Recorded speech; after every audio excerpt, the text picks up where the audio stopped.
So what's diabolical is how they wrote us coming and going. They wrote us on the amendment.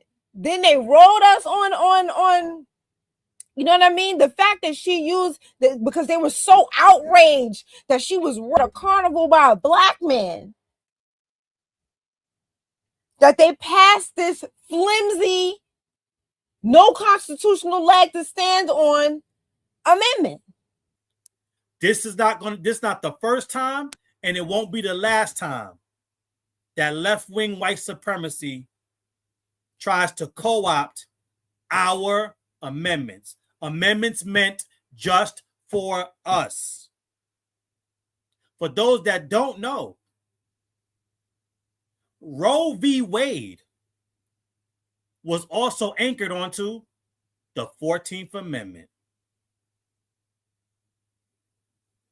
So you got to understand that you have a bunch of these other groups that do not have a constitutional relationship with this country like we do, because we built it and we are the foundation.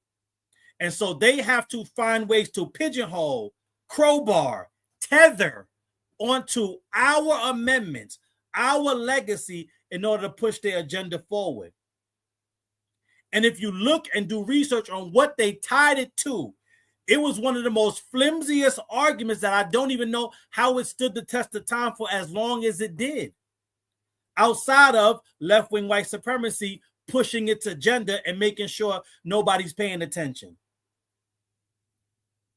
Because it was literally tied to the due process clause in the 14th Amendment, claiming that no one can deny you your pursuit of happiness. If you've ever heard that, the pursuit of happiness without due process, that's what they tied the abortion to. Something that was meant for us so that they couldn't take our rights away without essentially our day in court, without due process. They said, well, that's the same thing for women that want to have an abortion. That happiness is, they can't be happy unless they got the right to privacy. So the 14th Amendment protects them having an abortion in private. This is the type of shit that the Democrats do and have done. And then they will pretend and get you to believe that it's part of a pro-Black agenda, a pro-foundational Black American agenda. And it's not. So we got to be on our game. As you can see, we are on our game. Yo, I just want to pick up where he left off about that Roe versus Wade, because what makes that ultra diabolical, he already talked about how they used us, is the fact that Roe lied about being raped by a black man to get that, and she came out afterwards and said that she lied. Even the baby, because understand, she never got the abortion. The baby from the Roe versus Wade case came out and talked about it as well. You can find those interviews on the internet, on YouTube. So what's diabolical is how they wrote us coming and going. They wrote us on the amendment. Then they wrote us on you know what I mean? The fact that she used, because they were so outraged that she was raped by a black man, that they passed this flimsy, no constitutional leg to stand on amendment. And so that's what makes it ultra diabolical, right? And so yeah, so as he was talking, I was like, yo, that's crazy, because he taught me something new. Jane Roe's story was a terrible one. She said she had been ganged, gotten pregnant, was desperate to get an abortion. That's what everyone believed, as long as Jane Roe remained anonymous. When she went public, she told a different story. You were in Georgia?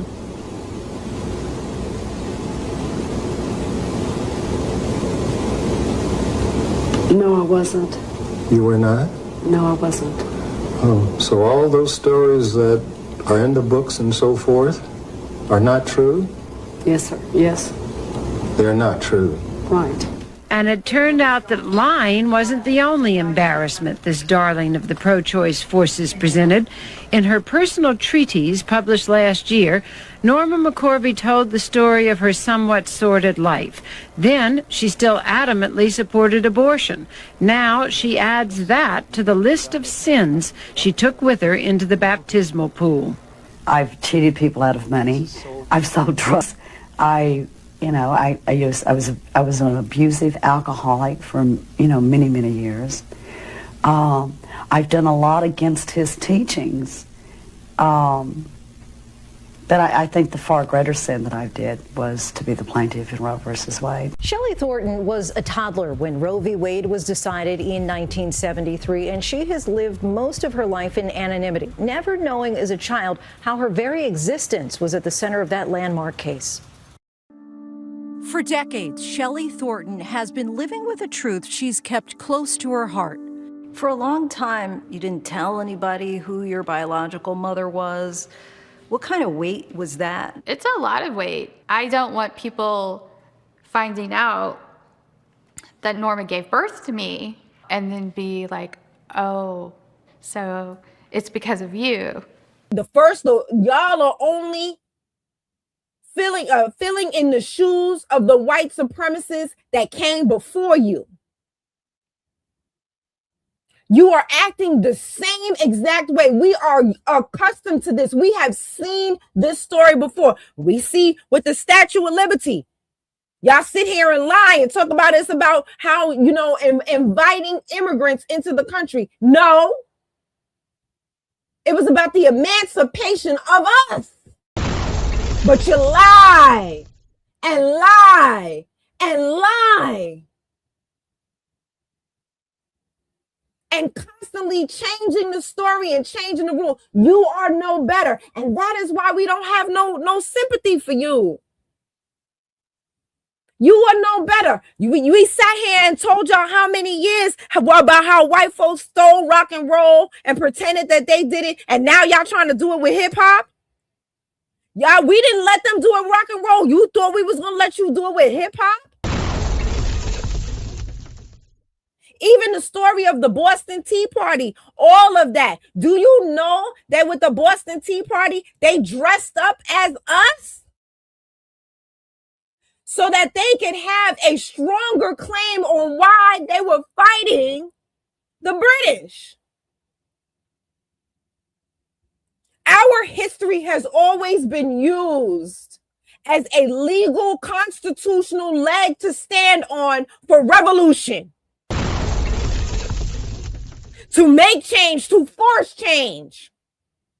Because nobody does it better than us. Nobody is stronger than us. And nobody has been doing it as long as we have. I know you're thinking, how? Well, the Supreme Court ruled that the Due Process Clause of the 14th Amendment implicitly guarantees the fundamental right to privacy that encompasses a person's decision to terminate a pregnancy.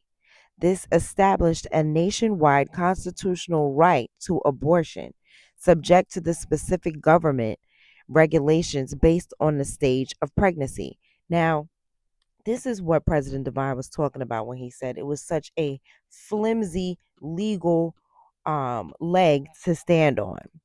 So I'm like, well, my next question was, well, how did they get that out of the 14th Amendment if the 14th Amendment is about birthright citizenship? It's because there is a clause in the 14th Amendment.